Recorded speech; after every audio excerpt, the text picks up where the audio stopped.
Hello everyone, I'm Brofi1322 and welcome to another recap video for the third season of the Multi-Class Endurance Championship. This time we're talking about round 5, which was held on the North Loop, and we were driving Coupes. GT1s were in the Exemplar, GT2s were in the Cognoscenti Cabrio, and GT3s were in the Windsor. So the North Loop's an interesting one because on the one hand, it's a very long track, so the chance of overtaking, you have to have big gaps between the vehicles to be able to have some overtakes. And with the Coupes and oftentimes with most vehicles in these multi-class races, you're not going to be getting that. So at the very best, the GT1s were overtaking the GT3s, but the GT2s were having a pretty lonely race, and that's generally how it goes in the majority of these races on the North Loop. But there is that shared section to think about as well, where halfway around the lap you both you come into the shared section at different sides, and you've got to be aware of that. You've got to keep that in your mind. You've got to pay attention to that because incidents can happen, and you've got to just be aware that there are cars coming onto that road in different areas. So that does add that sort of that element of racing with other people on what otherwise would be a pretty lonely, pretty long track. Unless you're having battles with people, because the North Loop can bring some incredible battles in just, you know, the way that the track is, trying to get those overtakes done. It can be quite an intense period when you're battling with people, and I think we saw that throughout the highlight videos.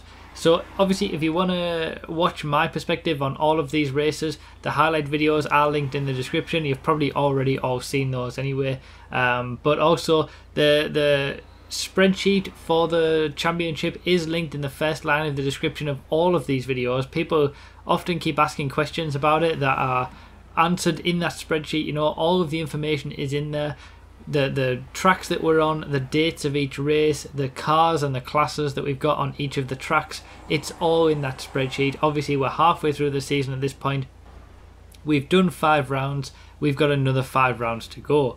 So for this round we had a 40% chance of rain, but it didn't come up at any point. All of the races were in dry conditions, which was an interesting change because obviously in round 4 in Los Santos Grand Prix we had all of the races in wet conditions, so it was good to be back to sort of the dry weather and sort of go all out for victories by going literally as fast as you possibly can in high grip conditions. Now we'll start with the Xbox One side.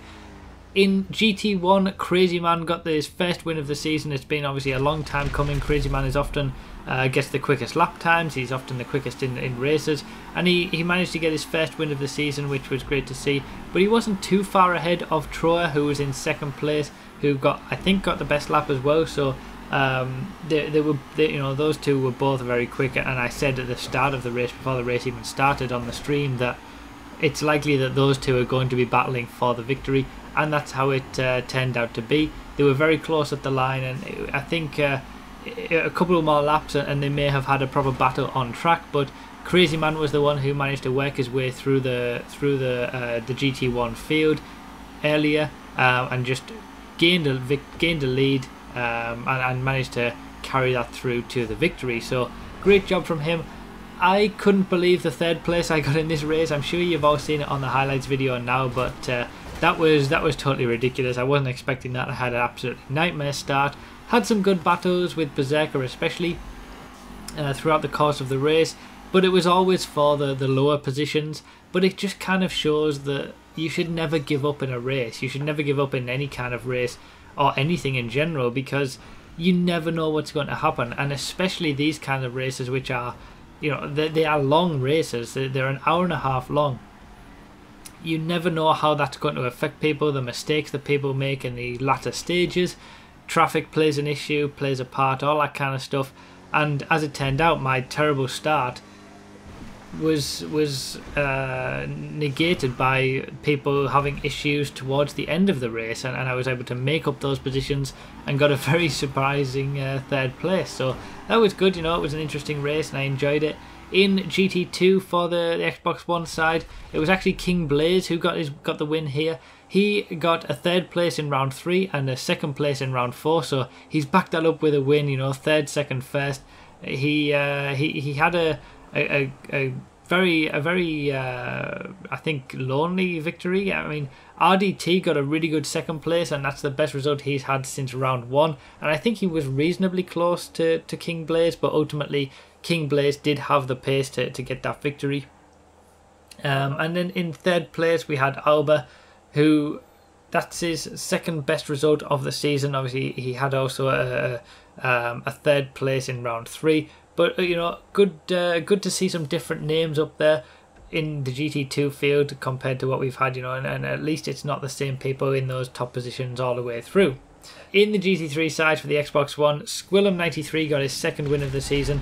This was after his quite lucky win in round 3 on Ron Raceway, so he's backed that up with a proper win this time. Ducati Doctor wasn't too far behind, though. He was very, very close right at the end, and just a couple of mistakes meant that he got that second place instead of the first. And then in third place we had Brandon11M backing up his very good second place from round 4. He was new to the championship in round 3 as well.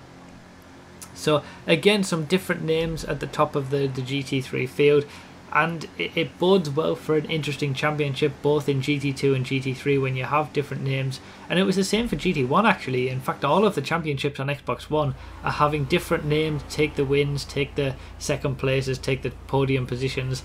So the championships are going to be close all the way through and are going to be very interesting, because you're going to have a lot of different people at the top who can get the wins. Now, I'm not going to show the championship table this week. My plan is to do that for round 6, round 7, round 8, round 9, and obviously the round 10 recap videos, because it's going to mean more in the latter half of the championship. I'm going to show the championship tables each week to keep you guys updated and explain more about how the championship point works there as well. So we'll move on to the PC side now, and for GT1 for the PC, it was actually Super Stepper who got his first win of the season. He was far and away the quickest. He got the best lap time by over 3 seconds, I think it was. You know, he had a massive gap to Doom Penguin, who came in second, and Fab Iceman, who was in third. A close third place, you'd have to say, actually, because Renegade 1911, for his first race in the championship, he was in 4th place, and it was a very close battle between him and Fab Iceman for that position, for that last podium spot. And Renegade was actually our GT2 champion on Xbox 360 for season 1. So he's a blast from the past, and it was good to have him back in the championship and put in a good performance. Fab Iceman put in a solid third place to back up his win from the previous round. Doom Penguin was there again in second place, you know, putting in those really good points.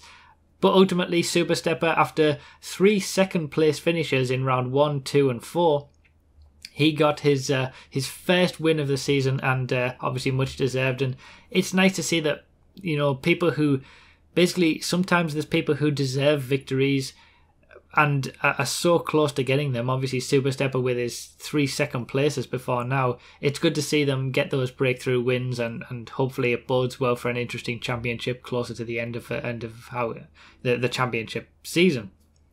Now for GT2, it was Michiski who followed up his win in round 4 and also the first round, who got another victory. Mountain Man was reasonably close in second place. He was actually catching towards the end of the race, I believe, as well. So Mountain Man was actually new to the championship this season. He raced in the PS4 championship as well as Jed, but he got a good second place, and hopefully he can put in some good performances. He's not going to be able to win the championship because he's come into the season sort of too late, but maybe he can take some points off the top guys and work his way up there and see where he can finish. And the bad loser was in third place for this round.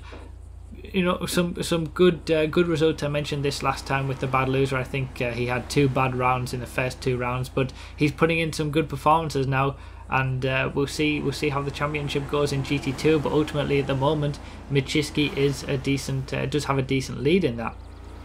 Now for GT3, obviously I got the win there. You've probably seen the video already, but that was a crazy race, I have to say. You know, making those mistakes at the very start, messing up, you know, having those issues. It was really nice to have a comeback race like that and ultimately get the victory after all those issues. and you know, that was the first race for a while that I didn't have any I had all the upgrades for the car, so that was quite good. And yeah, it was just a really tense final few laps as well, you know, getting into the lead and then having those GT2 cars in front of me, having GT1s come past and overtake. It was a really fun, really intense pressure race, and yeah, I really enjoyed it, and those are the kind of races that make me realise why I do this and why I enjoy the championship. But then we move to the PS4 side, and those are the kind of races that make me wonder why I bother in the first place. So the PS4 side has kind of been a nightmare for me for this championship, but obviously I will come on to my own performance there. We'll start with the GT1 side, and Smithy early on in the GT1 race got into the lead, and I think myself and probably a lot of people just assumed that after the way he'd basically completely trounced the field in rounds 3 and round 4, once he got into the lead here, he would do exactly the same thing. But Picano, who has had some really good performances, he put in 2 second place finishes in round 1 and round 2. He is an old hat at the North Loop, you know, he used to hot lap the North Loop quite a lot, and that showed because he was the quickest guy out there in GT1 on this day, and he caught up to Smithy, passed him, and got the victory. So it was a really interesting, intense battle between those two, I think, as well. You know, changing positions every now and again, and very close, obviously, 2 very quick guys in the GT1 pack. But it was good to see Picano get that first win again, you know, like Super Stepper on the PC side. People who should get wins, it's good to see that they actually do get a win, and do get a victory that they, you know, probably deserve. And he put in a great performance to finally get that breakthrough win, and we'll see how he goes throughout the rest of the championship, whether he can get a few more. In third place was Rogers, who put in a great performance, you know, the best performance that we've seen from him in the championship so far. Obviously very new to the championship, only came in round 4, but a great performance to finish in third place there. And Macy got the 4th place, so he's still there or thereabouts in terms of championship position. Yeah, again, I'll update you guys on the overall championships in later recap videos. Now for GT2, it was an intense battle in GT2 between Abe Gunners and Tom Tad. What a crazy battle it was. Now, these guys were clearly far and away above everybody else in the championship, in the GT2 battle on the North Loop, you know, on this day for round 5. Those two just had the pace on everybody else, but they were so close on pace between each other that it was crazy to see their battle, and they were switching positions, and, you know, Tom Tad would gain a little bit and then make a mistake, and Abe would get ahead, and then Abe would gain a bit. It was such a crazy battle to even be keeping an eye on the timing screen, you know, the fact that they were less than a second separating them all the way through. And even when we had the mass disconnection, we had the red flag and we had to restart again, the battle just continued all the way through. Ultimately, Abe Gunners did get the best of Tom Tad in that race and got the victory. It was a great victory from him. So that's his 2nd win of the season, and yeah, truly, you know, well deserved, and well done to both those guys for a great race. 3rd place was Amarodko, and 4th place was Mike. I came out in 5th place in that race, and, you know, again, it was just a lackluster performance from myself, and it's pretty it kind of showed the issues I've had with these PS4 races, just constantly making mistakes. And the red flag was a moment where I had a chance to you know, put right those mistakes, and I had a nightmare start to the race. I made up a few positions, but I was miles behind the chasing pack, and we had the mass disconnection, we had the red flag, we restarted the race. It gave me a chance to be back there with the chasing pack again. I had a great start, I got up into 3rd place, and then, you know, mistake after mistake after mistake, and I was back down again. So yeah, just something not quite right with those PS4 races, and it's a bit of a nightmare. And if I ever do want to get that victory that I would really like, you know, just that one victory on the PS4 side and the Xbox One side to sort of finish off my my seasons nicely, I'm not thinking about championships or anything because I'm way too far behind. But if I ever do want those wins, I'm going to have to do a hell of a lot better than that and stop making these mistakes, because they're just ruining my races and ruining that potential that I could have to get those wins. So yeah, it's a bit disappointing from a personal standpoint. The GT2 side for me has been a massive disappointment, I would say, in terms of my own performances, because I feel like I'm just so much better than the performances that I'm putting in. But that's racing sometimes, and that's how it goes. Again, I will just touch on the mass disconnections. That was a total nightmare.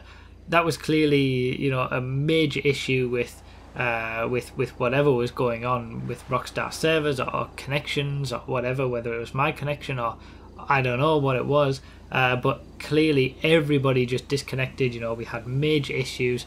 And the right thing to do there was, because there was just nobody left in the race, obviously, we just did the red flag, and under normal circumstances with a red flag, you just start the race in the way that the order was when the disconnections happened, when the red flag was called. So that's what we did. It's a bit of a shame for those who had sort of major gaps and were miles ahead, and those gaps were brought back down again. But ultimately, I don't really think it affected the results overall, which is a good thing. And those who were quick anyway managed to get the wins and all that kind of stuff. So yeah, a bit of a nightmare and a bit of a pain, because it just took so much longer than it should have done.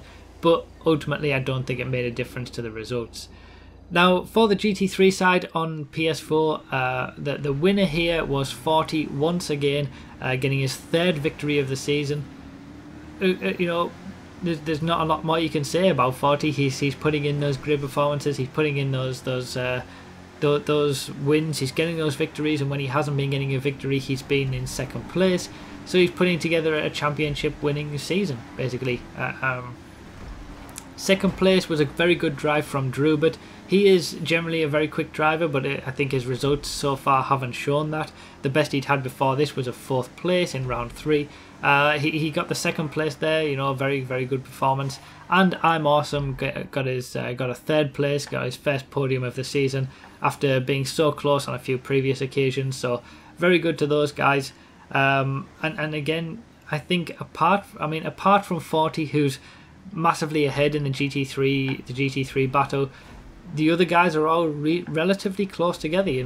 At the moment there's only 9 points separating 2nd to 5th place in the GT3 side, so it's going to be interesting. It is going to be interesting to see how that plays out and how that all works out towards the end, because it could be a very interesting battle for 2nd place in the GT3 championship. But yeah, that's pretty much it. We've gone through all of the championships on all the platforms. I hope you guys have enjoyed the video and enjoyed seeing some sort of spectator shots that we always have for these videos. We're halfway through the season now. 5 rounds have been done, 5 rounds to go, and obviously at the very end we've got the very last round will be on the North Loop once again, but in supercars that time. So the championship will come to a very, very interesting climax when we get to that final round. Championships may already be decided by then, but not all of them will be, so it's going to be very, very interesting to see what happens throughout the rest of the season and the second half of the season. But yeah, I hope you guys are continuing to enjoy the championship and enjoying these videos. Let me know all your thoughts about it down below. Thank you guys so much for watching. I really, really do appreciate it, and I'll see you next time.